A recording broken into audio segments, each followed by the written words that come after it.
जिंदगी बड़ी होनी चाहिए, लंबी नहीं। ये डायलॉग अगर किसी के जीवन पर सटीक बैठता है तो वो है शहीद आजम भगत सिंह।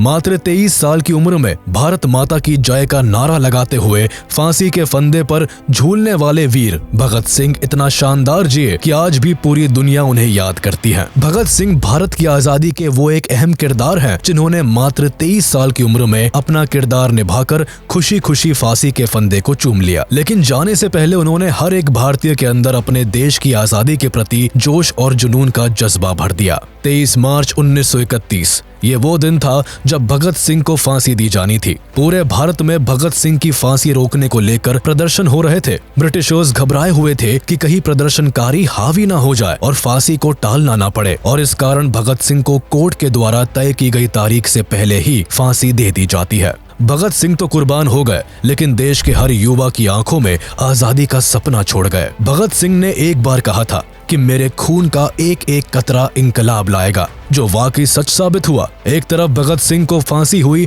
और वहीं दूसरी ओर भारत की सड़कों पर भगत सिंह के सपने को पूरा करने के लिए देश का हर नौजवान अंग्रेजों की जड़ें हिलाने के लिए निकल पड़ा। देश में हर तरफ आजादी के लिए आवाज उठने लगी, जिस कारण भगत सिंह की मृत्यु के ठीक 16 साल बाद भारतीयों ने अंग्रेजों को भारत छोड़ने पर मजबूर कर दिया। भगत सिंह देश की आजादी के लिए इस कदर दीवाने थे कि उनके अंदर बचपन से ही एक वीर क्रांतिकारी जाग उठा था। मात्र 12 साल की उम्र में भगत सिंह ने जलियांवाला बाग का खौफनाक मंजर देखकर ठान लिया था कि वो उन मासूमों की जान का बदला अंग्रेजों से लेकर रहेंगे। ब्रिटिशर्स से बदला लेने के लिए भगत सिंह ने असेंबली में जो बम फोड़ा था, उसकी आवाज ने अंग्रेजों के परखच्चे उड़ा दिए थे। भगत सिंह एक ऐसे फ्रीडम फाइटर थे जिन्होंने जेल में जाकर भी अंग्रेजों के खिलाफ अपनी बगावत नहीं छोड़ी और वहाँ भी सभी कैदियों में क्रांति पैदा कर दी। कई महीनों तक हंगर स्ट्राइक करने के बाद भी उनका जुनून कम नहीं हुआ और लगातार 116 दिनों तक फास्ट रखकर भगत सिंह ने अंग्रेजों से अपनी बात मनवा ली थी। तो चलिए जानते हैं कि आखिर कौन थे भगत सिंह, क्यों इन्हें फांसी दी गई और केवल 23 साल की उम्र में इन्होंने ऐसा क्या कर दिया कि लोग आज भी इनके कायल है। 28 सितंबर 1907 ये वो दिन था जब भारत को अपना वीर सपूत मिला था। इस दिन बंगा नाम के गांव में भगत सिंह का जन्म हुआ था। ये गांव आज के समय में पाकिस्तान में आता है, लेकिन भारत के विभाजन से पहले ये ब्रिटिश इंडिया के पंजाब प्रोविंस के लायलपुर डिस्ट्रिक्ट में आता था। भगत सिंह का जन्म एक सिख फैमिली में हुआ था जो भारत की आजादी के लिए लड़ रही थी। अपने परिवार में भगत अपने माता पिता की दूसरी संतान थे। इनके पिता का नाम किशन सिंह संधू और माँ का नाम विद्यावती था। इनके जन्म के समय इनके पिता और अंकल अजीत सिंह पॉलिटिक्स में काफी एक्टिव थे और वक्त वक्त पर ब्रिटिशर्स के खिलाफ होने वाले मूवमेंट्स में भाग लिया करते थे। कैनाल कॉलोनाइजेशन बिल और गदर मूवमेंट में भी इनके पिता और अंकल ने बढ़ चढ़कर भाग लिया था, जिस कारण इनको जेल की हवा भी खानी पड़ी थी। इवन जब भगत सिंह का जन्म हुआ था तब भी इनके पिता और अंकल कैनाल कॉलोनाइजेशन बिल के खिलाफ होने वाले प्रदर्शन में भाग लेने के कारण जेल में थे। लेकिन भगत सिंह के जन्म के कुछ दिनों बाद ही दोनों को जेल से रिहा कर दिया गया, जिस कारण सभी लोग भगत सिंह को काफी लकी मानते थे और इसी वजह से शुरुआत में इनका नाम भागो सिंह रखा गया था, यानी भाग्य वाला इंसान। पर वक्त के साथ इस नाम को बदलकर भगत सिंह कर दिया गया। इन्होंने बचपन से ही देश के साथ साथ अपने घर के लोगों में भी आजादी की आग देखी थी और इसी के चलते काफी कम उम्र में ही इनके सीने में भी आजादी की आग पैदा हो गई। भगत सिंह बचपन से ही ब्रिटिशर्स से नफरत करने लगे थे, जिसका एक परफेक्ट एग्जाम्पल इनके बालपन के दिनों में देखने को मिलता है। वो ऐसे कि एक बार इनके पिता खेत में बीज बो रहे थे, जिसे देखकर भगत सिंह ने अपने पिता से सवाल किया कि आप खेत में क्यों आते हो। इस पर उनके पिता ने कहा कि हम खेत में बीज बोने आते हैं ताकि ढेर सारी फसल होने पर अनाज मिल सके। जिसके बाद भगत सिंह ने अपने पिता की बात का जवाब देते हुए कहा कि पिताजी, फिर हम खेत में बंदूकें क्यों नहीं बोते? ऐसा करने से हमारे पास ढेर सारी बंदूकें होंगी जिनका इस्तेमाल हम अंग्रेजों के खिलाफ कर सकते हैं। छोटी सी उम्र में ही ऐसे विचार रखने वाले भगत सिंह ने अपने पिता को निशब्द कर दिया था, लेकिन इस इंसिडेंट से उनके पिता इतना तो समझ गए थे कि उनका बेटा बड़ा होकर एक दिन बहुत बड़ा स्वतंत्रता सेनानी बनेगा। भगत सिंह के बचपन में ही उनका भविष्य दिखता था। ये छोटी उम्र में भी ऐसे खेल खेलते थे जिनसे इनकी सोच का पता चलता था। खेल के तौर पर ये अपने दोस्तों को 2 गुटों में बांट दिया करते थे और एक को भारतीय और एक को अंग्रेज बनाया करते थे और दोनों को आपस में लड़वाया करते थे। बचपन से ही ये बड़े होकर इंडियन नेशनल मूवमेंट का पार्ट बनना चाहते थे, जिस कारण दिन दुनिया की खबरों पर भी इनकी नजरें काफी तेज हुआ करती थी। भगत सिंह पढ़ाई लिखाई में काफी अच्छे थे। इन्हें इंटेलिजेंट बच्चों की कतार में पहले नंबर पर खड़ा किया जाता था। इन्हें पढ़ने का काफी शौक था, जिस कारण इन्होंने अपनी 5वीं तक की पढ़ाई गांव में ही की। लेकिन जब स्कूल बदलने का समय आया तो इन्होंने लाहौर के ब्रिटिश हुकूमत वाले स्कूल में दाखिला लेने से साफ मना कर दिया। ये कभी भी ब्रिटिशर्स को किसी भी तरह से सपोर्ट नहीं करना चाहते थे, जिस कारण जिद करके इन्होंने दयानंद एंग्लो वैदिक हाई स्कूल में अपना एडमिशन करवा लिया। स्कूल के दिनों में भी भगत सिंह अंग्रेजों की हर गतिविधियों पर नजर रखते थे। एक दिन भगत सिंह अपने स्कूल में पढ़ रहे थे और तभी इन्हें जलियांवाला बाग मैसेकर के बारे में पता चला। 13 अप्रैल 1919 को अंग्रेजों ने जलियांवाला बाग में पीसफुली प्रोटेस्ट कर रहे लोगों को चारों ओर से घेर कर मौत के घाट उतार दिया था। अंग्रेजों ने जलियांवाला बाग का मेन गेट बंद करवाकर चारों ओर से अपने सिपाहियों से बड़ी बेरहमी के साथ बाग में मौजूद सभी लोगों के ऊपर गोलियां बरसवा दी थी। लोगों के पास मरने के अलावा और कोई चारा नहीं था, क्योंकि वहां भागने के लिए कोई जगह नहीं थी। हालांकि उस बाग में एक कुआं था जहां कई लोगों ने गोलियों से बचने के लिए छलांग लगा दी थी, लेकिन फिर भी कोई नहीं बच पाया। बाग में मौजूद लगभग 1500 लोगों में 379 लोगों की ऑन द स्पॉट मौत हो गई थी और करीब 1200 लोगों को भारी घाव आए थे। इस इंसिडेंट ने पूरे देश में एक आक्रोश पैदा कर दिया था। इस मैसेकर से भगत सिंह इतना आहत हुए थे कि केवल 12 साल की उम्र में घर पर बिना बताए स्कूल से सीधे जलियांवाला बाग की ओर निकल गए और करीब 12 मील पैदल चलकर वहां पहुंच गए, जिसके बाद इन्होंने खून से लथपथ वहां की मिट्टी को एक बोतल में रखा और घर चले गए। इस दिन भगत सिंह ने कसम खाई थी कि भारत के हर मासूम के खून के कतरे कतरे का बदला वो अंग्रेजों से लेंगे। वैसे भगत सिंह की वीरता की कहानियां और किस्सों को और गहराई से जानने के लिए आप कुकू एफएम पर भगत सिंह की इस बायोग्राफी और जेल डायरी को सुन सकते हैं, जहां आप न केवल भगत सिंह के जीवन के बारे में जान सकते हैं, बल्कि उनके जीवन की कई अनसुनी कहानियों को भी सुन सकते हैं। इस ऑडियो बुक का लिंक आपको डिस्क्रिप्शन में मिल जाएगा, जिसके जरिए आप इस ऑडियो बुक को इजीली एक्सेस कर सकते हैं। अगर आप कुकू एफएम के बारे में नहीं जानते हैं तो बता दें कि कुकू एफएम पर कई ऐसे ऑडियो बुक्स अवेलेबल हैं जो आपके लिए नॉलेजेबल होने के साथ साथ एंटरटेनिंग भी है। शुरुआत में पूरे 7 दिन इन ऑडियो बुक्स को सुनने के लिए आपको कोई पैसा भी नहीं देना होगा, क्योंकि कुकू एफएम आपको पूरे 7 दिन का फ्री ट्रायल देता है, जहां आप विकास, करियर, फाइनेंशियल गाइडेंस और नॉलेज जैसे तमाम कंटेंट को एक्सेस कर सकते हैं। इस 7 दिन के फ्री ट्रायल में आपको 5000 से भी ज्यादा शोज का एक्सेस मिलेगा और 7 दिन के ट्रायल के बाद आपको इनके सब्सक्रिप्शन से चार्ज किया जाएगा। तो देर किस बात की है, कुकू एफएम का फायदा उठाए और अपने परिवार वालों को भी सजेस्ट करें। डिस्क्रिप्शन में दिए गए लिंक को जरूर देखें। जलियांवाला बाग मैसेकर के बाद महात्मा गांधी ने ब्रिटिशर्स के खिलाफ 1 अगस्त 1920 को नॉन कोऑपरेशन मूवमेंट की शुरुआत कर दी, जिसके तहत अब भारत के लोग ब्रिटिश और ब्रिटिशर्स से जुड़ी हर चीज का बहिष्कार करने वाले थे। इस मूवमेंट में गांधी जी ने साफ कर दिया था कि स्वराज ही उनका अल्टीमेट गोल है। वो किसी भी कारण से ब्रिटिशर्स के नीचे अब दबने के लिए तैयार नहीं थे। इस मूवमेंट को पूरे भारत की ओर से सपोर्ट मिला। इसके तहत ब्रिटिश प्रोडक्ट से लेकर ब्रिटिश टाइटल और ऑफिसेस तक का बॉयकॉट किया जाने लगा। भगत सिंह भी गांधी जी के इस मूवमेंट से काफी प्रभावित हुए और उन्होंने गांधी जी के इस मूवमेंट को पूरे जोरों शोरों से सपोर्ट किया। भगत सिंह न केवल खुद बल्कि अपने दोस्तों को भी इस मूवमेंट में पार्ट लेने के लिए प्रोत्साहित किया करते थे। उन्होंने ब्रिटिशर्स द्वारा बनाए गए सामानों को जलाना शुरू कर दिया। वो सरेआम ब्रिटिश स्पॉन्सर्ड बुक्स को भी आग लगा दिया करते थे। कुल मिलाकर भगत सिंह को अब तक लगने लगा था कि ब्रिटिशर्स को गांधी जी ही हरा सकते हैं और अब भारत को जल्दी ही आजादी मिलने वाली है। लेकिन तभी एक इंसिडेंट होता है जो भगत सिंह को पूरी तरह से तोड़ देता है। दरअसल नॉन कोऑपरेशन मूवमेंट के समय सड़कों पर लोग ब्रिटिशर्स के खिलाफ अनआर्म्ड रहकर नारे लगाते थे। बेशक ब्रिटिशर्स को ये बात अच्छी नहीं लगती थी, जिसके लिए वो कई तरह के पैतरे भी आजमाते थे। एक बार इसी तरह नॉन कोऑपरेशन मूवमेंट के दौरान एक भीड़ नारे लगाती हुई एक पुलिस स्टेशन के पास पहुंच जाती है, जहां पुलिस वाले भारतीयों को नारेबाजी न करने के लिए धमकाते हैं। लेकिन जब भारतीय नहीं मानते तो पुलिस वाले उन पर गोलियां चला देते हैं, जिसमें कई लोग मारे जाते हैं। अपने लोगों को मरता देख भीड़ बेकाबू हो जाती है। ये देख पुलिस वाले डर के मारे पुलिस स्टेशन के अंदर जाकर छिप जाते हैं, जिसके बाद पूरी भीड़ पुलिस स्टेशन को ही आग के हवाले कर देती है। इस इंसिडेंट को चौरी चौरा कांड के नाम से जाना जाता है, जिसमें कुछ भारतीयों के साथ पूरे 23 पुलिस वाले मारे जाते हैं। अब गांधी जी को इसके बारे में पता चलता है तो वो फौरन नॉन कोऑपरेशन मूवमेंट को वापस ले लेते हैं। मूवमेंट वापस लेने के कारण भगत सिंह के साथ भारत के कई लोगों को काफी बुरा लगता है। कोई नहीं चाहता था कि इतना आगे आकर अब पीछे जाया जाए।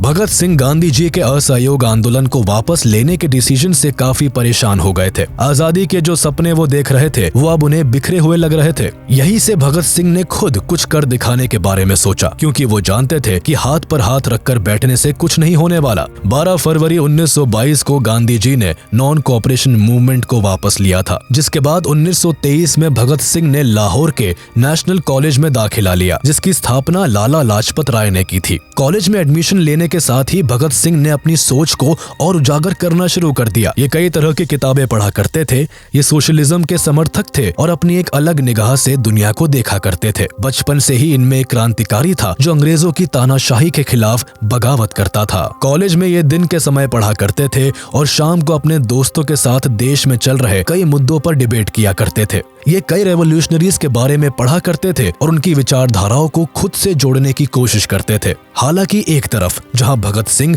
देश के लिए खुद को समर्पित कर चुके थे, तो वहीं दूसरी ओर इनके घर पर इनकी शादी की बातें भी चलने लगी। लेकिन भगत सिंह का इस वक्त शादी में कोई इंटरेस्ट नहीं था। वो केवल और केवल अपने देश के लिए काम करना चाहते थे, जिस कारण उन्होंने अपने परिवार वालों से साफ कह दिया था कि अगर आजादी से पहले मेरी शादी होती है तो मौत ही मेरी दुल्हन होगी। ये सुनने के बाद भगत सिंह के माता पिता को बहुत ठेस पहुंची, लेकिन वो समझ चुके थे कि उनका बेटा अब देश की आजादी की राह पर निकल गया है। शादी वाले इंसिडेंट के बाद भगत सिंह ने अपना घर छोड़ दिया और वो कानपुर रहने के लिए चले आए। यहाँ भगत सिंह बंगाल रेवोल्यूशनरी पार्टी को ज्वाइन करने के लिए आए थे, लेकिन 1924 में जब भगत सिंह कानपुर आए तो उन्होंने राम प्रसाद बिस्मिल और सचिंद्र नाथ सान्याल के द्वारा बनाई गई हिंदुस्तान रिपब्लिकन एसोसिएशन को ज्वाइन कर लिया। इस एसोसिएशन के प्राइमरी ऑर्गेनाइजर चंद्रशेखर आजाद थे, जिनसे कुछ समय में ही भगत सिंह की काफी अच्छी बनने लगी थी। भगत सिंह काफी कम वक्त में ही आजाद के चहेते बन गए थे। कानपुर में ही भगत सिंह की गणेश शंकर विद्यार्थी से मुलाकात हुई, जो एक मशहूर पत्रकार और स्वतंत्रता सेनानी थे। गणेश शंकर ने भगत सिंह को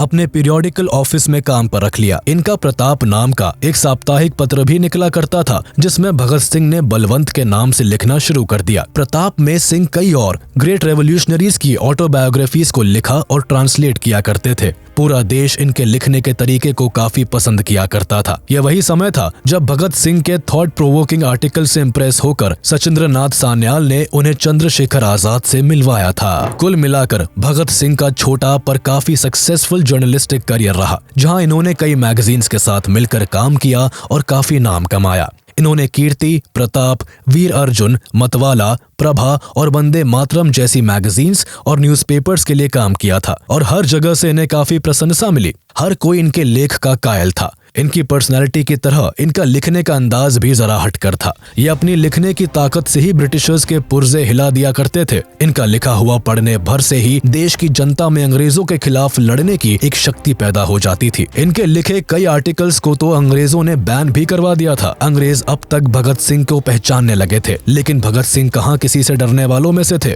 वो तो बस अपने लक्ष्य की ओर बढ़ रहे थे। हालांकि 1925 में सिंह वापस से लाहौर चले गए। दरअसल भगत सिंह की ग्रैंड मदर की तबीयत अचानक काफी बिगड़ गई थी, जिस कारण उन्होंने अपने घर का रुख लिया। लेकिन यहाँ भी वो अकाली दल की मीटिंग्स को सपोर्ट किया करते थे।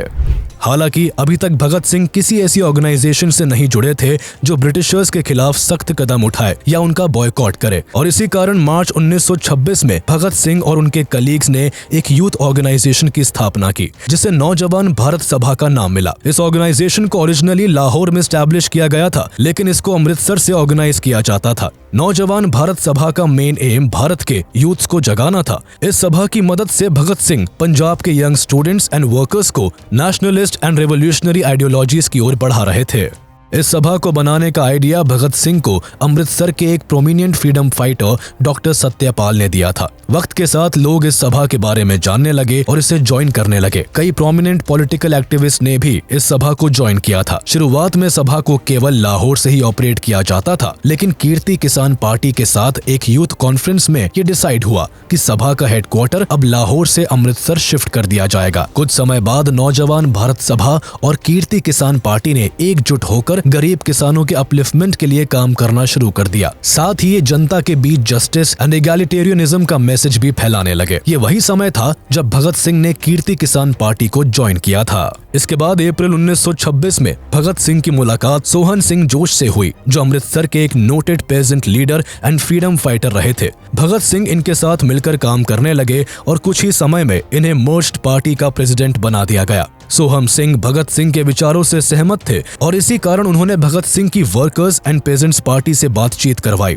जो एक गुरुमुखी लैंग्वेज मंथली मैगजीन कीर्ति को पब्लिश करती थी।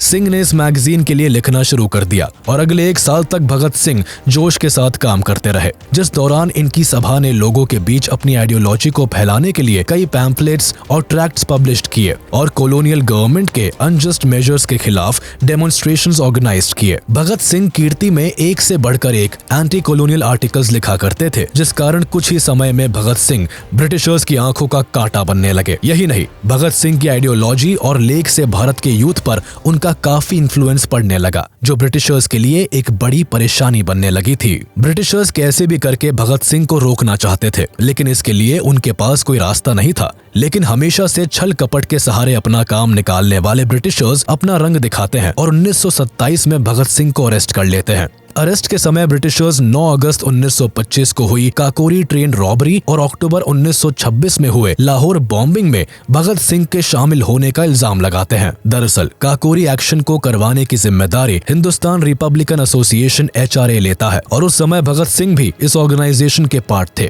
जिस कारण उन्हें अरेस्ट करना ब्रिटिशर्स के लिए आसान बन गया था। हालांकि काकोरी एक्शन की प्लानिंग एंड एग्जीक्यूशन करने का काम राम प्रसाद बिस्मिल, अशफाकुल्ला खान और चंद्रशेखर आजाद जैसे कई लीडर्स ने किया था। कुछ समय बाद काकोरी कॉन्स्पिरेसी ट्रायल में राम प्रसाद बिस्मिल सहित 4 लोगों को फांसी और 16 लोगों को आजीवन कारावास की सजा सुनाई गई थी। लेकिन ब्रिटिशर्स के पास भगत सिंह के खिलाफ ना कोई ठोस सबूत थे और ना ही कारण, जिस वजह से अरेस्ट के कुछ समय बाद ही भगत सिंह को 60,000 रुपए का भुगतान करने के बाद छोड़ दिया गया था। जेल से रिहा होने के बाद भगत सिंह ने एक बार फिर चंद्रशेखर आजाद से मुलाकात की। दरअसल काकोरी एक्शन में चंद्रशेखर आजाद ब्रिटिशर्स की पकड़ से भागने में सफल रहे थे, लेकिन अब उनके पास कुछ नहीं बचा था, क्योंकि काकोरी एक्शन में HRA के कई बड़े लीडर्स अरेस्ट हो गए थे और HRA बुरी तरह से बिखर गई थी। पर भगत सिंह ने आजाद को एक नई उम्मीद दी और दोनों ने मिलकर HRA को एक बार फिर नए सिरे से शुरू करने के लिए जी जान लगा दी। HRA के रिफॉर्मेशन के लिए सितंबर 1928 में दिल्ली के फिरोज शाह कोटला में एक सीक्रेट मीटिंग हुई, जिसमें बंगाल, बिहार और पंजाब के रेवोल्यूशनरी ने भाग लिया, जिसके बाद फाइनली HSRA यानी हिंदुस्तान सोशलिस्ट रिपब्लिकन एसोसिएशन की फॉर्मेशन हुई। इस एसोसिएशन पर भगत सिंह का काफी ज्यादा इन्फ्लुएंस था, जिस कारण एसोसिएशन से जुड़े सभी मेंबर्स एंटी ब्रिटिश थे। इस समय भारत में साइमन कमीशन का बड़े जोरों शोरों से विरोध हो रहा था। दरअसल 1928 में ही ब्रिटिश गवर्नमेंट के द्वारा भारत में एक कमीशन बैठाया गया, जिसका मेन काम भारत की पॉलिटिकल सिचुएशन पर रिपोर्ट तैयार करना और ब्रिटिश गवर्नमेंट को सौंपना था। लेकिन परेशानी ये थी कि इस कमीशन में एक भी भारतीय शामिल नहीं था और इसका हेड भी एक ब्रिटिशर यानी जॉन साइमन था। इसी वजह से देश में कुछ एक्टिविस्ट ग्रुप ने इस कमीशन के खिलाफ प्रोटेस्ट करना शुरू कर दिया। देखते ही देखते ये प्रोटेस्ट पूरे भारत में फैल गए और हर कोई साइमन गो बैक के नारे लगाने लगा। इस समय लाला लाजपत राय एक ऑल पार्टी प्रोटेस्ट को लीड कर रहे थे, जो साइमन कमीशन के अगेंस्ट काम कर रहा था। पूरे भारत में हो रहे प्रोटेस्ट ब्रिटिशर्स को नहीं भा रहे थे, जिस कारण इसी समय ब्रिटिशर्स कुछ ऐसा करते हैं जिसका भगत सिंह पर काफी असर होता है और इसी के कारण भगत सिंह पहली बार किसी ब्रिटिशर के खिलाफ कलम की जगह हाथ में बंदूक तान लेते हैं। दरअसल प्रोटेस्ट को लीड करते हुए लाला लाजपत राय लाहौर के एक रेलवे स्टेशन की ओर अपना रुख करते हैं, लेकिन पुलिस उन्हें और सभी प्रोटेस्टर्स को रेलवे स्टेशन पर जाने से रोकती है, जिस कारण सिचुएशन काफी गर्म हो जाती है। पर तभी superintendent of police James A Scott सभी पुलिस ऑफिसर्स को प्रोटेस्टर्स पर लाठी चार्ज करने का ऑर्डर दे देते हैं, जिसके बाद पुलिस वाले सभी प्रोटेस्टर्स पर अंधाधुन लाठी बरसाना शुरू कर देते हैं। इस लाठी चार्ज में कई प्रोटेस्टर्स घायल हो जाते हैं, लेकिन लाला लाजपत राय की सबसे बुरी हालत होती है, क्योंकि स्कॉट का मेन टारगेट लाला लाजपत राय ही होते हैं। पुलिस वाले राय को लाठी से इतना मारते हैं कि इन्हें हॉस्पिटल में एडमिट करवाना पड़ता है, जहां इंजरीज के कारण 17 नवंबर 1928 को लाला लाजपत राय की मौत हो जाती है। लाला लाजपत राय की मौत के बाद डॉक्टर्स भी इस बात को कंफर्म करते हैं कि सेवरल इंजरीज के कारण ही राय की मौत हुई है। हालांकि बाद में जब यूनाइटेड किंगडम पार्लियामेंट में राय की मौत का मुद्दा उठाया जाता है तो ब्रिटिश गवर्नमेंट राय की मौत में खुद को निर्दोषी बताती है।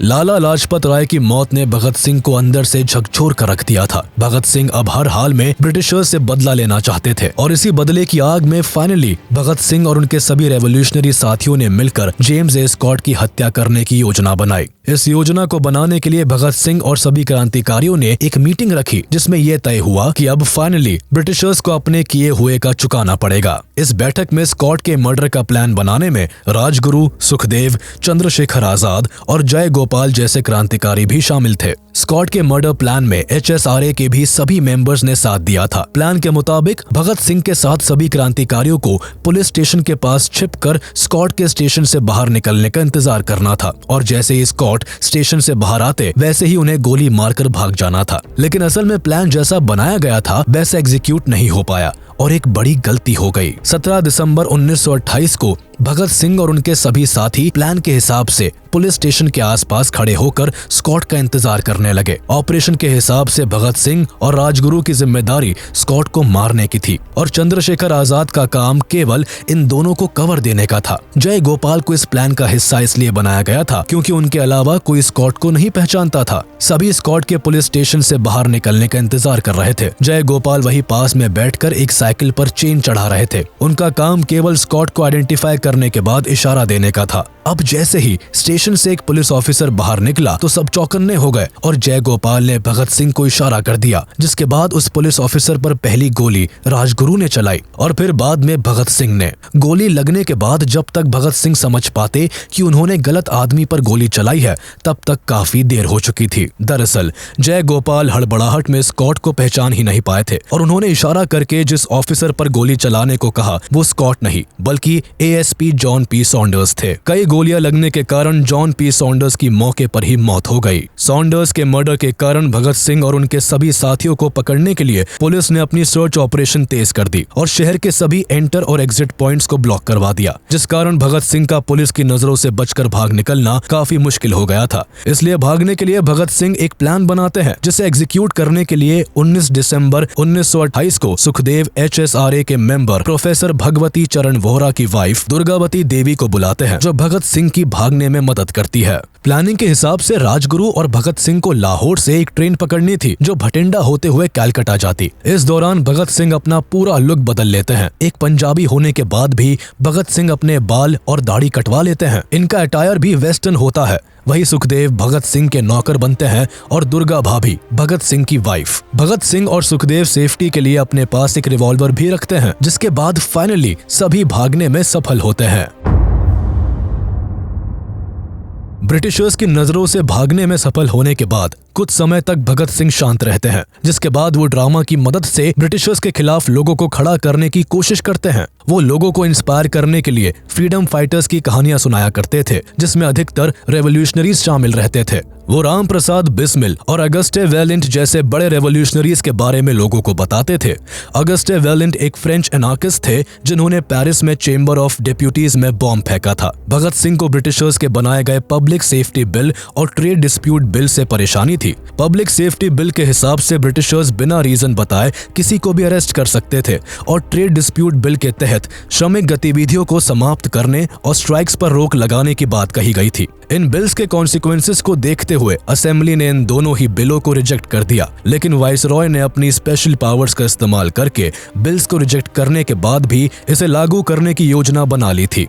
भगत सिंह इसके सख्त खिलाफ थे, जिसके लिए उन्होंने सेंट्रल लेजिस्लेटिव असेंबली में एक बॉम्ब एक्सप्लोजन करने का प्लान बनाया। शुरुआत में जब भगत सिंह ने HSRA के सामने ये प्लान पेश किया तो HSRA का कोई मेंबर नहीं चाहता था कि भगत सिंह इस प्लान का हिस्सा बने, क्योंकि अगर वो इस प्लान में शामिल होकर असेंबली में बॉम्ब फेंकते तो ब्रिटिशर्स पहले सॉन्डर्स के मर्डर और फिर असेंबली बॉम्ब केस में भगत सिंह को फांसी दे देते। हालांकि काफी डिस्कशन के बाद ये डिसाइड हुआ कि भगत सिंह असेंबली बॉम्बिंग का हिस्सा बनेंगे, अब चाहे इसके लिए उन्हें अरेस्ट और एग्जीक्यूट ही क्यों ना होना पड़े। भगत सिंह का मानना था कि आजादी उनका मकसद है और आजादी केवल बोलने से नहीं मिलती बल्कि उसके लिए लड़ना भी पड़ता है। वो जानते थे कि अगर उन्होंने इस प्लान में पार्टिसिपेट किया तो उनका वापस जिंदा बचकर आना नामुमकिन है। लेकिन जन्म से ही रेबेलियन भगत सिंह कहाँ पीछे हटने वाले थे। वो तो खुशी खुशी इस प्लान में शामिल होने के लिए रेडी हो गए और HSRA के सभी मेंबर्स को भी मना लिया। इस प्लान को एग्जीक्यूट करने से पहले भगत सिंह ने कहा था कि अगर मेरी जान चली भी गई तो मेरे बाद भारत के हर घर से एक भगत पैदा होगा जो आजाद भारत के लिए ब्रिटिशर्स को मार भगाएगा। फाइनली वो दिन आता है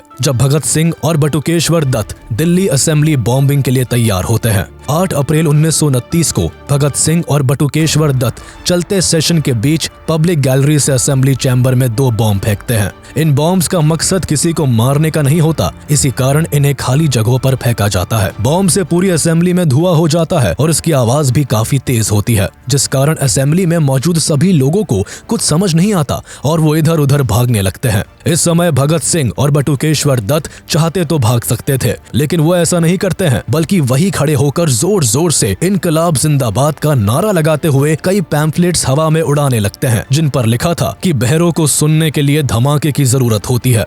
इसके बाद दोनों खुद को पुलिस के हवाले कर देते हैं। अरेस्ट होने का मेन मकसद कोर्ट ट्रायल्स के जरिए अपनी बातों को पूरे हिंदुस्तान के कानों तक पहुंचाना था, जिससे सभी भारत की आजादी की लड़ाई में बढ़ चढ़कर हिस्सा ले। अरेस्ट के कारण फाइनली पिछले 1 साल से ब्रिटिशर्स को जिसकी तलाश थी वो आज उनके हाथ लग जाता है। अरेस्ट करने के बाद भगत सिंह और बटुकेश्वर दत्त को लाहौर के बॉस्टल जेल में डाल दिया जाता है, जहां 10 जुलाई 1929 को दोनों के ऊपर मुकदमा शुरू होता है। 7 मई 1929 को भगत सिंह और बटुकेश्वर दत्त पर 2 केसेस के लिए ट्रायल्स चलते हैं, जिसमें एक असेंबली बॉम्ब केस के लिए और दूसरा सॉन्डर्स मर्डर के लिए। दोनों ट्रायल्स में भगत सिंह अपनी साइड से कॉन्फिडेंट रहते हैं, लेकिन ब्रिटिशर्स को तो कैसे भी करके भगत सिंह को फांसी देनी थी। ट्रायल्स की शुरुआत में भगत सिंह और दत्त अपने केस को बहुत सीरियसली लड़ते हैं, लेकिन वक्त के साथ इन्हें समझ आने लगता है कि वो चाहे कितनी भी कोशिश क्यों ना कर ले, ब्रिटिशर्स उन्हें अब जेल से घर वापस कभी नहीं जाने देंगे। ट्रायल्स की शुरुआत में बटुकेश्वर दत्त की ओर से अफसर अली केस को लड़ते हैं, तो वही भगत सिंह अपना केस खुद लड़ने का फैसला लेते हैं। भगत सिंह स्टार्टिंग से ही अपना स्टैंड क्लियर करते हुए चलते हैं। वो रेवोल्यूशनरीज के बारे में कहते हैं कि जब अग्रेसिवली तरीके से फोर्स का इस्तेमाल किया जाता है तो वो वायलेंस और अनजस्टिफाइबल कहलाता है, लेकिन जब किसी लेजिटिमेट कॉज को आगे बढ़ाने के लिए इसका इस्तेमाल किया जाता है तो इसका अपना मॉरल जस्टिफिकेशन होता है। ब्रिटिशर्स के खिलाफ भगत सिंह के रवैये को देखते हुए अंग्रेज वही करते हैं जो उनसे एक्सपेक्टेड था। कोर्ट किसी भी सूरत में रेवोल्यूशनरीज के द्वारा किए गए कामों को सही नहीं बताती और मैलिशियस एंड अनलॉफुल इंटेंट का हवाला देते हुए भगत सिंह और दत्त को गलत ठहराती है। कोर्ट के अलावा पॉलिटिकल बॉडी की ओर से भी असेंबली बॉम्बिंग को क्रिटिसाइज किया जाता है। ट्रायल्स के दौरान ही HSRA की बॉम्ब बनने वाली जगहों पर पुलिस रेड डाल देती है, जिसमें एसोसिएशन के कई प्रोमिनेंट रेवोल्यूशनरीज अरेस्ट हो जाते हैं। इस रेवोल्यूशनरीज में 21 से भी ज्यादा HSRA के मेंबर्स होते हैं, जिनमें राजगुरु, जतिंद्रनाथ दास, सुखदेव, किशोरी लाल और जय गोपाल शामिल होते हैं। पर यहाँ परेशानी तब आन पड़ती है जब पुलिस के कहने पर HSRA के 3 मेंबर्स गवर्नमेंट के अप्रूवर्स बन जाते हैं। भगत सिंह को फंसाने की साजिश रच रहे ब्रिटिशर्स मौका पाते ही अपने काम पर लग जाते हैं और फणींद्र नाथ घोष, हंसराज बोहरा एंड जय गोपाल को भगत सिंह के खिलाफ कोर्ट में गवाही दिलवा देते हैं। इनकी गवाही से भगत सिंह को काफी सदमा लगता है, लेकिन फिर भी वो खुद को संभालते हैं और आखिरी सांस तक लड़ते हैं। गवाही मिलने के बाद ब्रिटिशर्स भगत सिंह और उनके साथियों के ऊपर मेनली 3 केसेस को हाईलाइट करके डिसीजन दिलवाते हैं, जिनमें Saunders murder, assembly bombing and bomb manufacture के केस शामिल होते हैं। 10 जुलाई 1929 को सभी ट्रायल्स एक स्पेशल सेशंस कोर्ट में होते हैं, जहां 28 एक्यूज रेवोल्यूशनरीज के अगेंस्ट सजा सुनाई जाती है। ये ट्रायल पूरी तरह से बायस्ड होता है। कोर्ट हार्डली ही स्टैंडर्ड लीगल राइट्स प्रिंसिपल का इस्तेमाल करते हुए अपना डिसीजन सुनाता है और भगत सिंह, राजगुरु और सुखदेव को कैपिटल पनिशमेंट दी जाती है। भगत सिंह और उनके साथियों की फांसी रोकने के लिए कई नेशनल लीडर्स ब्रिटिशर्स से रिक्वेस्ट करते हैं, लेकिन कोई फायदा नहीं होता है, क्योंकि किसी भी सूरत में ब्रिटिशर्स भगत सिंह की कैपिटल पनिशमेंट को कम ना करने की ठान लेते हैं। हालांकि बात जब रिक्वेस्ट करने से नहीं बनती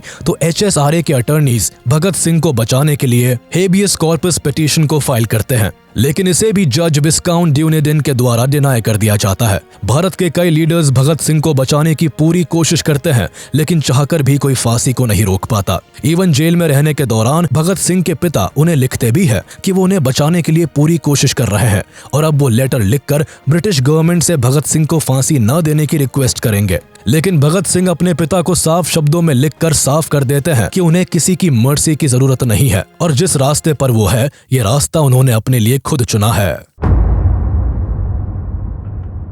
डेथ सेंटेंस सुनाने के बाद भगत सिंह और उनके साथियों को दिल्ली जेल से शिफ्ट करके सेंट्रल जेल मियानवाली भेज दिया जाता है। यहाँ जब भगत सिंह आते हैं तो वो इंडियन प्रिजनर्स और यूरोपियन प्रिजनर्स में हो रहे डिस्क्रिमिनेशन को देखकर दंग रह जाते हैं। इस जेल में भारतीय कैदियों की हालत बद से बदतर होती है। उन्हें ना ठीक तरह से खाना दिया जाता था और ना पानी, न उनके सोने की कोई साफ जगह थी और ना ही रहने की। भगत सिंह ने उस जेल में रह रहे भारतीयों की हालत को सुधारने के लिए ब्रिटिशर्स से मांग करनी शुरू कर दी। इन मांगों में इक्वालिटी के साथ food standards, clothing, toiletries, hygienic necessities और बुक्स एंड डेली न्यूज़पेपर की डिमांड की गई थी। इसके साथ ही भगत सिंह ने पहले ही ब्रिटिशर्स को ये साफ कर दिया था कि जेल में वो किसी तरह की फोर्स्ड मैनुअल लेबर और अनडिग्निफाइड वर्क को नहीं करेंगे। हालांकि ब्रिटिशर्स ने भगत सिंह की बेसिक नेसेसिटीज को भी नहीं माना, जिसके बाद भगत सिंह ने सबसे ज्यादा 116 दिनों तक हंगर स्ट्राइक करके हिस्ट्री का एक रिकॉर्ड बना देते हैं। इस समय भगत सिंह हंगर स्ट्राइक करके ब्रिटिशर्स से जेल में रह रहे भारतीयों के लिए इक्वालिटी और बेसिक नीड्स की डिमांड कर रहे थे। शुरुआत में ब्रिटिशर्स ने भगत सिंह की हंगर स्ट्राइक को हल्के में लिया, लेकिन जब भगत सिंह और उनके साथी दिन रात भूखे रहने लगे तो ब्रिटिशर्स के डर के मारे कान खड़े हो गए, क्योंकि देश में जब लोकल लोगों को भगत सिंह और उनके साथियों की स्ट्राइक के बारे में पता चला तो वो बाहर से ही भगत सिंह को और ज्यादा सपोर्ट करने लगे। लोगों का आक्रोश देखते हुए ब्रिटिशर्स को डर सताने लगा कि कहीं भूख के मारे भगत सिंह की जान चली गई तो उनके लिए बड़ी परेशानी हो जाएगी, जिस कारण ब्रिटिशर्स ने शाम दाम दंड भेद हर तरह के पैतरे आजमा कर भगत सिंह और उनके दोस्तों की हंगर स्ट्राइक को भंग करने की कोशिश की, लेकिन किसी ने भी खाने का एक निवाला भी गले के नीचे नहीं उतारा। जिसके बाद लगातार 63 डेज तक भूखे रहने के कारण इस स्ट्राइक में जतेंद्र नाथ दास की सितंबर 13, 1929 को भूखे रहने के कारण मौत हो गई। दृढ़ संकल्प का ऐसा नजारा देखते हुए पूरे नेशन ने जतेंद्र नाथ दास को सम्मान दिया था। यही नहीं, इस स्ट्राइक के सपोर्ट में गोपी चंद भार्गव और मोहम्मद आलम ने पंजाब लेजिस्लेटिव काउंसिल से विड्रू कर लिया था।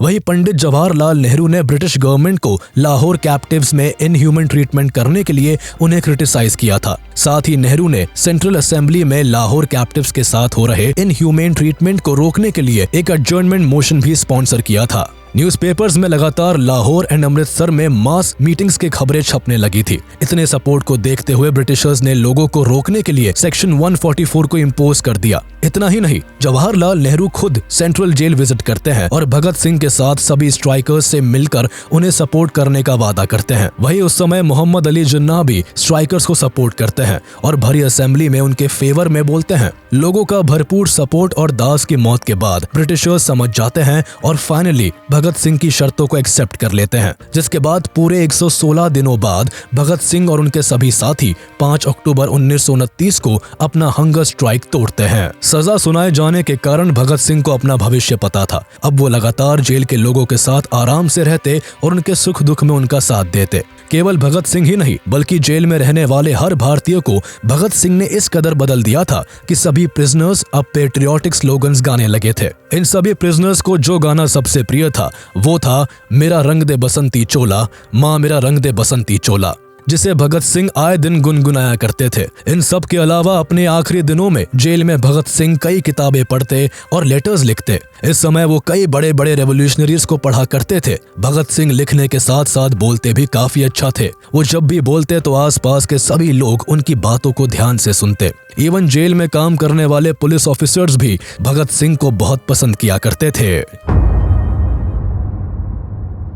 फाइनली अब वो दिन आ जाता है जब भगत सिंह को इस दुनिया से अलविदा कहना पड़ता है, लेकिन देश अभी भी भगत सिंह को विदाई देने के लिए तैयार नहीं था, जिस कारण अभी भी जोरों शोरों से चारों ओर भगत सिंह को बचाने के लिए हर कोई अपनी पूरी कोशिश में लगा हुआ था। 24 मार्च 1931 को भगत सिंह और उनके साथियों को फांसी देनी थी, लेकिन पूरे भारत में भगत सिंह के सपोर्ट में हो रहे प्रोटेस्ट को देखकर ब्रिटिशर्स डर जाते हैं और तय की गई तारीख से एक दिन पहले ही उन्हें फांसी देना तय किया जाता है। जिसके बाद फांसी का जब समय होता है तो जेलर भगत सिंह को जेल से लेकर फांसी देने वाली जगह पर लेकर जाने के लिए आते हैं, पर तब भगत सिंह कहते हैं कि मुझे थोड़ा वक्त दो, मेरी किताब का आखिरी पन्ना बचा है। अभी एक क्रांतिकारी दूसरे क्रांतिकारी से भेंट कर रहा है। दरअसल इस समय भगत सिंह लेनिन की बायोग्राफी को पढ़ रहे थे। थोड़ी देर में भगत सिंह किताब का आखिरी पन्ना पढ़ने के बाद जेलर के साथ जाने के लिए तैयार हो जाते हैं। जेलर भगत सिंह, राजगुरु और सुखदेव को फांसी देने के लिए ले जाता है, जहां भगत सिंह अपने हाथों और आंखों को ना बांधने की डिमांड करते हैं। ब्रिटिशर्स भगत सिंह के हाथों को तो नहीं बांधते, लेकिन आंखों पर काली पट्टी को बांध देते हैं, जिसके बाद 23 मार्च 1931 की शाम को ठीक 7:30 पर भगत सिंह, राजगुरु और सुखदेव को फांसी दे दी जाती है। तीनों फांसी के फंदे को चूमकर इनकलाब जिंदाबाद का नारा लगाकर इस दुनिया से हमेशा हमेशा के लिए अलविदा कह जाते हैं। इन तीनों देश प्रेमियों का बलिदान भारत के हर यूथ को एक नई दिशा देता है और अब हर नौजवान भारत के फ्रीडम स्ट्रगल में बढ़ चढ़कर हिस्सा लेता है। भगत सिंह ने केवल तब के यंगस्टर्स को ही इंस्पायर नहीं किया, बल्कि आज के यूथ में भी भगत सिंह के लिए बेहद प्यार और इज्जत भरी है। आज का यूथ भी भगत सिंह को अपनी इंस्पिरेशन मानता है। आज भगत सिंह, राजगुरु और सुखदेव की याद में हर साल 23 मार्च को देश शहीद दिवस मनाता है। हम आशा करते हैं कि आपको हमारा वीडियो पसंद आया होगा। आगे हम और भी ऐसे ही इन्फॉर्मेटिव वीडियोस आपके लिए लाते रहेंगे। तब तक के लिए हमारा वीडियो लाइक कर दे और ऐसे ही इंटरेस्टिंग वीडियोस के लिए हमारे चैनल को सब्सक्राइब कर ले।